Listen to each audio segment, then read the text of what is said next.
இப்போ அந்த பொண்ணு வினிஷா எங்கள் அப்பா கிட்ட பேசணுங்கான்னு ரீனா கிட்ட சொல்கிறா.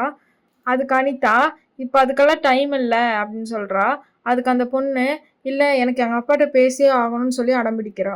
இப்போ ரவி அர்ஜுன் கிட்ட நீ எதுக்கு அந்த பொண்ணுக்கு ட்ரீட்மெண்ட் பண்ண, யாராச்சும் பார்த்துருந்தா ஹாஸ்பிட்டல் மேலே கம்ப்ளைண்டே பண்ணிடுவாங்கன்னு சொல்கிறான். இப்போ தேஜாவும் நவீனும் அதான் வீடியோவே எடுத்துட்டாங்களே 4K பிக்சரில் எடுத்திருக்காங்க அப்படின்னு சொல்லிட்டு வராங்க.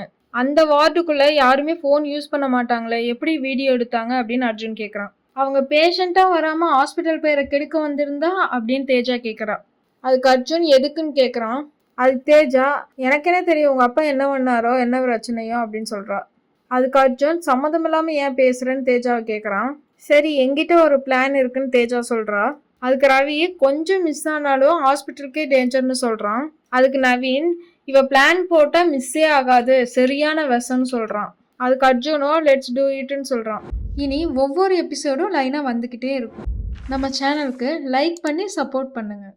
Subscribe RE cinemas. தேங்க்யூ.